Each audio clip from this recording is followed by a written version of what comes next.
2 is the third installment to the Marvel Cinematic Universe, which is honestly quite dumb, alright? There's the whole review for you right there. So basically, yeah, we have Iron Man, Hulk, and then right back to Iron Man 2. You know, you think that they could have put this spot in the Phase 1 of the Marvel Cinematic Universe that was all meant to be setting up Avengers, give it to some other character. Again, like even what I said in the Incredible Hulk movie, say someone better like Black Widow or Hawkeye, but no, or even a completely new superhero. Who would ever expect that? Like, Captain Marvel? Okay, but anyways, yeah, they went back to Iron Man, and they just felt like they really had to get this out. Like, bam, Robert Downey Jr. is back for his sequel, and today he's fighting a villain who's gonna be even greater than him, and that is Whiplash.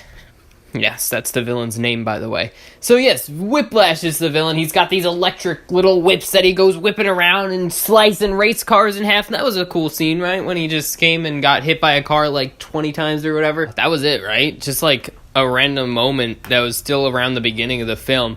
He was thrown in jail, the other guy got him back out, and then he was just the guy behind the computer. You know, the guy in the chair. That's all he was reduced to. And yet I kind of think Whiplash could be fairly cool, because he's got electric whips and stuff. But then suddenly the villain shifts to, like, this guy, what's his name, Justin Hammer? Bang bang? Thor? Is that gonna foreshadow Thor? Oh my gosh. So yeah, now he comes along, and again, he's still not like an actual villain himself. He's also just a guy behind a bunch of other stuff. He sends out these war drones and stuff. And then that happens, that mess. And hey, actually, no, Whiplash does come back then. In like, what's that, like an Ironmonger suit? What? Ironmonger has returned for Iron Man sequel! That was dumb too! Like how they basically just replicated the final battle of Iron Man 1, but now like Whiplash is in this giant suit. You know, there's like actually a character inside of there who's good on his own, but no. Whatever, man, whatever. But hey, what else is there to the movie besides that action plot? Because that's all you remember, and that also just happens to be stuff that all could have been done within like the very end of the film. That's like the whole action battle at the end where an actual plot is seen to exist. You'd be shocked. But going back, you have Iron Man going through his own problems. He's like about to die or something. He creates a new element. It's some pretty cool stuff if you actually cared about it. It's a little boring, I'll be honest. But hey, who am I to talk about that? You know, it has so much deepness and emotion with his father, totally. That's a little sarcastic, a little bit, but it's also a little bit not sarcastic.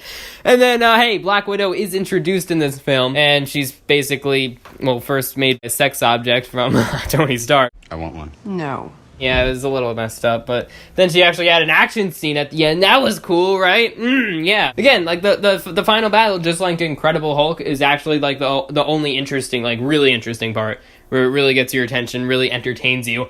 Everything before that is a little boring, little meh. Iron Man gets a little drunk. He has this fight with War Machine, another introduced character. Hey, I guess that was cool, right? Finally getting War Machine in. It's cool, that's cool. Happy Hogan. Who doesn't love Happy Hogan? Good characters, yeah. It's always got a good cast, all the Marvel films, really. Again, though, it's just a kind of dissatisfying villain. You know, it doesn't come to satisfy you to those expectations you want to set for them, you know?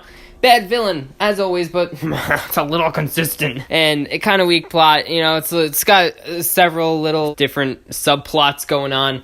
And it's really rather a forgettable movie, though. You gotta say that this is definitely one of the weak links of the MCU. It used to be my very least favorite, but that more recently changed where I decided, you know what? Incredible Hulk is the very bottom. This is like the second to worst. So yes, that's the conclusion, I suppose. Iron Man 2 was kind of necessary, but not so necessary. And, you know, it comes to the point where you're like, how necessary is it in a franchise doesn't necessarily matter as long as you make, like, an actual good film. And it doesn't really become such a great film when you take it out of the franchise and you really just care more so about the stuff that actually mattered in the franchise from what came from this movie. Everything else is uninteresting. So that's all being, that's I like my words there. That all being said, thank you very much for watching. Please remember to like, comment, and subscribe, and stay tuned for the next one coming from this MCU review marathon, which is of course going to be the Mighty Thor, right? I hope I didn't mess that up. Just kidding. I know this stuff by heart. I'm a nerd. Bye.